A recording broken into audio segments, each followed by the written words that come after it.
নমস্কার, গল্প শেলির সাথে চ্যানেলের আরো একটি মজার গল্পে সবাইকে স্বাগত। আজ বলবো লেখক জসিমউদ্দিনের লেখা একটি মজার গল্প। গল্পের নাম শেঠটা কত বড়। এক তাঁতি আর তাঁতির বউ সারাদিন তাঁতে খটখট ঘর ঘর করে তাঁত চালায় আর তাঁতের কাপড় বোনে।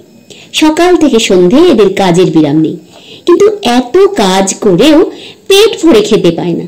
তাঁতের কাপড় বিক্রি করে খুব সামান্যই তারা আয় করে। একদিন তাঁতির বউ তাঁতিকে ডেকে বলল, দেখো আমাদের বাড়ির কাছে চাষিরা কত সুখে আছে। তাদের খেতে ধান হয়, কাউন হয়, আরো কত রকমের ফসল হয়। এসব দিয়ে গেরস্ত বউরা 12 মাসে 13 রকমের পিঠা করে। তুমি এক কাজ করো, এই তাঁত খুঁটি বেচে বাজার থেকে বীজ ধান কিনে নিয়ে এসো। আমাদের বাড়ির কাছে ওই জমিটায় আমরা ধান বুনে দেব। তাঁতি বলল, বউ তুই খুব ভালো পরামর্শ দিয়েছিস। আমাদের খেতে যখন ধান হবে তখন কি মজাই না হবে। নতুন ধান বেনে তুই কি কি পিঠে বানাবি?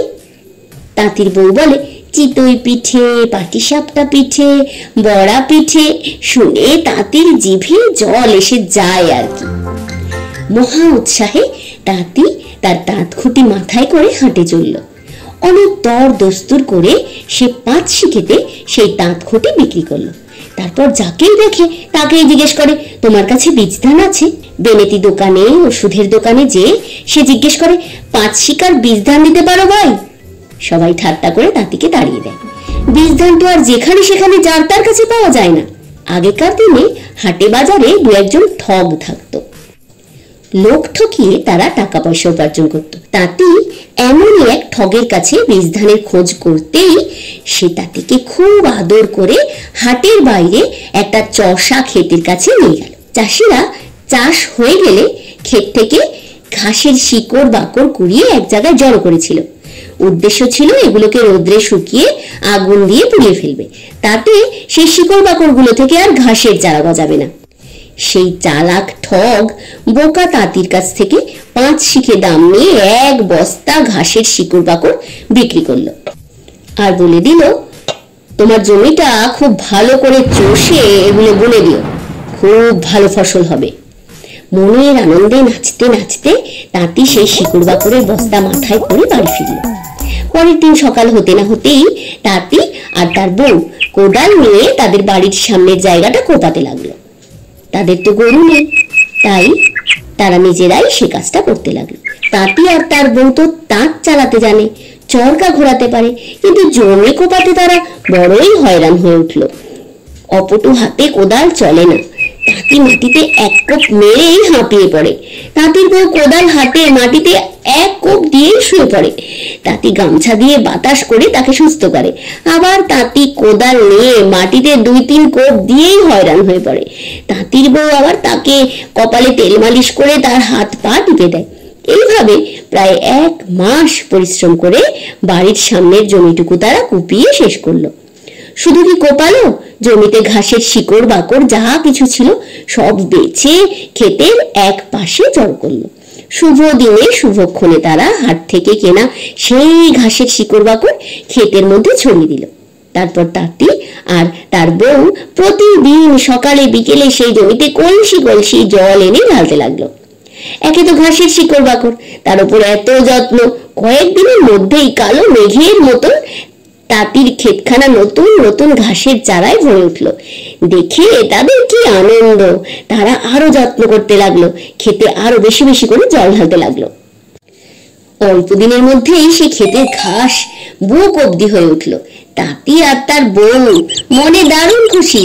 ক্ষেতের চারপাশ দিয়ে ঘোরে আর নাচ করে আর গান করে। ভোর থেকেই তাঁতি ছুটে এসে ক্ষেত দেখতে থাকে। সেদিন এসে দেখে কি, কার যেন গরু এসে ক্ষেতের ধান খেয়ে গেছে। সারাদিন অনেক জল্পনা কল্পনা করে তাঁতি রাত জেগে ক্ষেত পাহারা দিতে লাগলো। রাত যখন প্রায় ভোর হয় এমন সময় তাঁতি দেখে কি, কার যেন একটা গরু এসে তার ক্ষেতের ধান খাচ্ছে। তাঁতি তাড়াতাড়ি গিয়ে গরুটার লেজ ধরে ফেললো। গরুটা তৎক্ষণাৎ আকাশে উঠতে আরম্ভ করলো। উড়তে উড়তে মণি ঠাকুরের আথালে গিয়ে পৌঁছলো। তাঁতি তো গরুর লেজ ধরেই আছে। সেই গরুটা ছিল আকাশের মণি ঠাকুরের। সকালবেলা দোয়াতে এসে মণি ঠাকুর দেখেন তার গরুর লেজ ধরে একটা মানুষ। মণি ঠাকুরকে দেখে তাঁতি তেড়ে গিয়ে বলল, আপনার কি আক্কেল? আমি গরিব মানুষ, আপনার গরু ছেড়ে দিয়ে আমার খেতে ধান খাওয়ান। তাঁতির প্রতি মণি ঠাকুরের বড্ড দয়া হলো। মণি ঠাকুর তাঁতিকে 2 সের চাল দিয়ে বললেন, এই চাল নিয়ে গিয়ে একটা হাঁড়ির মধ্যে সেই হাঁড়ি থেকে যত চাল নেবে, হাঁড়ির চাল ফোরাবে না, কিন্তু সাবধান, হাঁড়ির চাল যদি কাউকে ধার দেবে তবে কিন্তু চাল আর বাড়বে না। আমার গরুকে তোমার খেতে যেতে দিও, তাকে ঘাস খেতে দিও। সন্ধে হলো। মণি ঠাকুরের দেওয়া সেই চাল গামছায় বেঁধে গরুর লেজ ধরে তাঁতি বাড়ি এসে পৌঁছলো। তাঁতির বউ খুঁটিয়ে খুঁটিয়ে তাঁতির কাছ থেকে সমস্ত খবর শুনলো। তারপর প্রতিদিন সেই হাঁড়ি থেকে চাল নিয়ে তাঁতি আর তাঁতির বউ ভাত রেঁধে পেট ভরে খায়। মনের আনন্দে নানা ধরনের পিঠে বানিয়ে খায়। অল্প দিনের মধ্যেই তাদের নাদুস নদুস চেহারা হয়ে উঠল। বাড়ির কাছে এক গেরস্তের বউ থাকতো। সে বলে, দেখ রে, তাঁতির বউ রোজ আসতো আমার কাছে এটা ওটা ধার করতে, ভাতের ফ্যান চাইতে, কিন্তু আজ 1 মাসের মধ্যে তাঁতির বউ আমাদের বাড়িতে আসে না। ওদের চেহারাও তো বেশ মোটা সোটা হয়ে উঠেছে, না খাওয়া মানুষের মতন আর লাগে না। এর কারণটা কি? গেরস্ত বউ তাঁতির বাড়িতে এলো। তাঁতি যদিও বউকে বারণ করে দিয়েছিল মণি ঠাকুরের ব্যাপারটা কাউকে না বলতে, কিন্তু তাঁতির বউ এত বড় ঘটনাটা কি করে পেটে হজম করে থাকতে পারে? আজ গেরস্ত বউকে কাছে পেয়ে এ কথা ও কথার পরে সে মণি ঠাকুরের ব্যাপারটা সব খুলে বলে দিল। অনেকক্ষণ গাল গল্প করে তাঁতির বউ গেরস্তের বউকে বলল, একটা কথা, আমাদের কাছে কোনোদিন চাল ধার নিতে আসবে না। যদি কাউকে চাল ধার দিই তবে আর হাঁড়ির চাল বাড়বে না। পরের ভালো কে দেখতে পারে? তাঁতিদের এই উন্নতি দেখে গেরস্তের বউ তো হিংসায় জ্বলে পুড়ে মরে। সে পরের দিন এসে বলল, বলি বুবু, আমাকে 1 সের চাল ধার দাও। তাঁতির বউ বলল, না, তা দিতে পারবো না, তোমাকে ধার দিলে হাঁড়ির চাল আর বাড়বে না। গেরস্তের বউ বলল, বুবু, তোমার মাথার কিরা, আমাকে 1 সের চাল ধার দাও। চাল ধার দিলে হাঁড়ির চাল যে বাড়ে না ও একটা কথার কথা, হাঁড়ির চাল নিশ্চয়ই বাড়বে। চাল ধার দিলে হাঁড়ির চাল বাড়ে কিনা একবার পরীক্ষা করে দেখো না। তাঁতির বউয়ের মন গলাতে বেশিক্ষণ লাগলো না। গৃহস্থের বউ তার কাছ থেকে 1 সের চাল ধার নিয়ে বাড়ি ফিরল। সন্ধেবেলা তাঁতির বউ রান্না করতে চালের হাঁড়িতে হাত দিয়েছে, দেখে হাঁড়িতে একটাও চাল নেই। হাঁড়িটা নিয়ে এদিক ঘোরায় ওদিক ঘোরায়, কিন্তু চাল আর বেরোয় না। তখন তো মাথায় বাড়ি। তাঁতি এসে সব কথা শুনে বউকে খুব বকলো, কিন্তু বকে আর কি হবে? পরামর্শ করে স্থির করলো তারা দুজনেই গরুর লেজ ধরে আবার সেই মণি ঠাকুরের বাড়ি যাবে। রাত হলে মণি ঠাকুরের গরু এসে যেই তাঁতির খেতে ঘাস খেতে আরম্ভ করেছে, তাঁতি দৌড়ে গিয়ে গরুর লেজ ধরে ফেললো। গরু তো তাড়া খেয়ে আকাশে উঠতে আরম্ভ করলো। তাঁতির বউ এসে তাঁতির পা ধরে ফেললো। গেরস্তের বউ গোপনে ক্ষেতের একপাশে চুপটি করে লুকিয়ে দাঁড়িয়েছিল। মণি ঠাকুরের বাড়ি যাবার জন্য তারও বড্ড ইচ্ছা। সেও তাই তাঁতির বউয়ের পা ধরে ঝুলে পড়লো। ধীরে ধীরে অনেক উপরে আকাশ দিয়ে তারা উড়ে যেতে লাগলো। এত দূরের পথ চলতে তাঁতির বউ চুপ করে থাকতে পারে না। সে তাঁতিকে জিজ্ঞেস করলো, আচ্ছা বলো তো, মণি ঠাকুর যে সের দিয়ে তোমাকে চাল মেপে দিয়েছিলেন, সেই সেরটা কত বড়? তাঁতি তো বউয়ের উপর আগেই চটা। সে ধমক দিয়ে বলে উঠলো, তা দিয়ে তোমার কি হবে?